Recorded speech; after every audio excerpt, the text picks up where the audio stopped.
मोहसिन रांझा साहब हमारे साथ मौजूद हैं। मोहसिन भाई, किस तरह से देखते हैं, बाकायदा तौर पर सुप्रीम कोर्ट ने डेट अनाउंस की है कि 14 मई को पंजाब में इंतखाबात कराए जाएं, खैबर पख्तूनख्वा का कुछ नहीं कहा।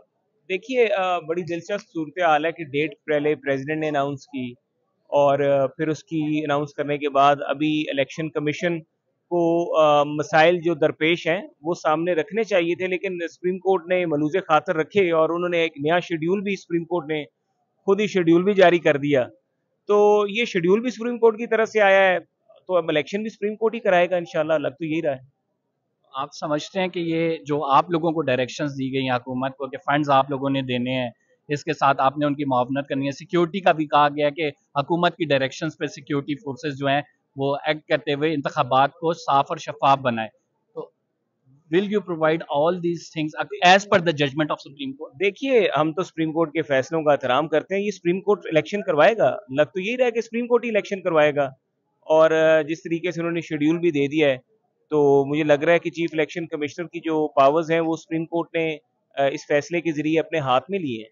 और सुप्रीम कोर्ट ने जो दस्तूर में इलेक्शन कमीशन के इख्तियारात हैं, वो सुप्रीम कोर्ट ने इस्तेमाल किए हैं और एक नया शेड्यूल भी जारी किया है। तो मुझे लगता है इलेक्शन भी सुप्रीम कोर्ट ही करवाएगा। लेकिन मुहसिन भाई, पहले इलेक्शन कमीशन को मौका भी तो दिया गया था, इलेक्शन कमीशन ने अनाउंस किया था, उस पर अमल दरामद नहीं हो सका, फिर राइट नाउ सुप्रीम कोर्ट ने इंटरवीन किया है।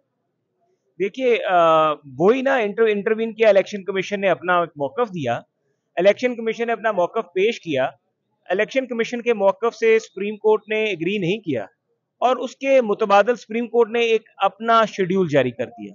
तो ये शेड्यूल जारी करना जो कि इलेक्शन कमीशन का पाकिस्तान की तारीख में जब से इलेक्शन हो रहे हैं, जनरल इलेक्शन, तो शेड्यूल जो है इलेक्शन कमीशन ही जारी करता है। ये पाकिस्तान की तारीख में पहली दफा के सुप्रीम कोर्ट ऑफ पाकिस्तान ने इलेक्शन शेड्यूल जारी किया। आप वकील भी हैं, तो जुरिस्डिक्शन तो सुप्रीम कोर्ट ऑफ पाकिस्तान की है।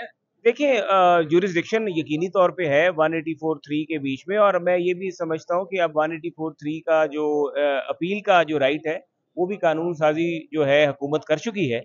और हुकूमत या इलेक्शन कमीशन या जो भी अदारा समझता है कि उनके लिए इस हालात में इलेक्शन कराना मुमकिन ना था, सिक्योरिटी देना मुमकिन ना था या माली मुश्किलात का शिकार था, हो सकता है वो अदारा उस कानून जो कानून साजी है उसके नीचे अपनी अपील यहाँ पे दायर करे। एक बड़ी वाज़ेह डायरेक्शन दी गई है और वो 11 तारीख की है कि 11 तारीख तक आपने फंड्स देने हैं, और वो फंड्स आप नहीं देते तो उन्होंने इलेक्शन कमीशन को कहा है वो सुप्रीम कोर्ट आके बताएं अगर फंड्स नहीं मिलते। देखिए, ये तो अब मुझे यही लग रहा है कि ये सुप्रीम कोर्ट ही इलेक्शन करवाने जा रहा है और मेरे ख्याल से चीफ इलेक्शन कमिश्नर जो हैं अब उनके इख्तियारात जो हैं वो चीफ जस्टिस साहब इस्तेमाल कर रहे हैं। इसके बाद कोई आपने पंजाब के जजेस कह रहे हैं चीफ जस्टिस के खिलाफ कोई रेफरेंस ला रहे हैं, क्या क्या कर रहे हैं? देखिए, ये मेरे इल्म में तो नहीं है कि, लेकिन सारी सियासी जमातों की जो होगी इसके ऊपर हिकमत अमली मुश्तरका बनेगी और वो सामने आएगी। क्या रिटेलिएट मतलब यानी किस तरह से करेंगे आप? मरियम नवाज साहिबा का बाकायदा ट्वीट आया था कि इस दफा वो वाले नहीं है कि आप पनामा में फैसले देंगे तो हम देख लेंगे, रिएक्शन होगा। What would be the reaction people want to know? देखिए, एक तो रिएक्शन आप सामने देख रहे हैं सड़कों पे।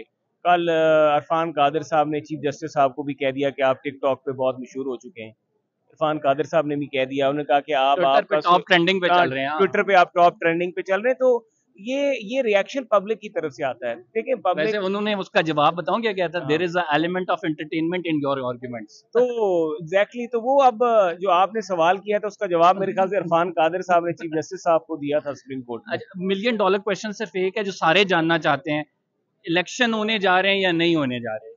देखिए, मैं आप पर्सनल ओपिनियन पूछ रहा हूँ। मैं इस बारे में कुछ नहीं कह सकता कि होंगे या नहीं होंगे, क्योंकि अभी कल जो सुप्रीम कोर्ट में वजारत दफा के लोगों ने जो रिपोर्ट पेश करनी थी, उस रिपोर्ट के बारे में चीफ जस्टिस साहब ने कहा था कि वो जो भी रिपोर्ट देंगे उस चैम्बर में उसको कंसल्ट करेंगे और उस रिपोर्ट के ऊपर कुछ सवालात किए जाएंगे। वो सवालात पाकिस्तानी कौम के सामने नहीं आए, क्या सवालात थे, क्या उज़र थे जो उन्होंने पेश किया और उन उज़र को किन बुनियादों पर रिजेक्ट किया गया सुप्रीम कोर्ट की तरफ से।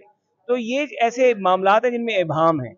तो ये इबहम जब तक दूर नहीं होंगे तो कुछ नहीं कहा जा सकता कि अब मई में क्या होगा।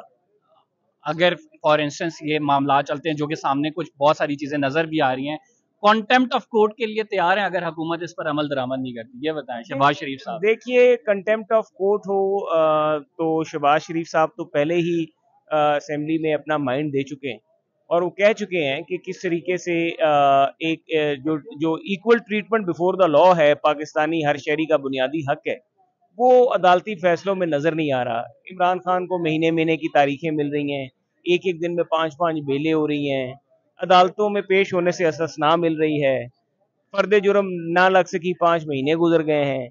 तो ये चीज़ें पाकिस्तान की कौम तो देख रही है कि एक सियासी जमात का तो आपने सियासी लीडर नाअहल करके उसको जेल भेज के, उसकी बेटी को जेल भेज के उसको सजा करवा दी इलेक्शन से पहले, ताकि इमरान खान इलेक्शन जीत सके। तो पाकिस्तान की अवाम बेवकूफ़ नहीं है।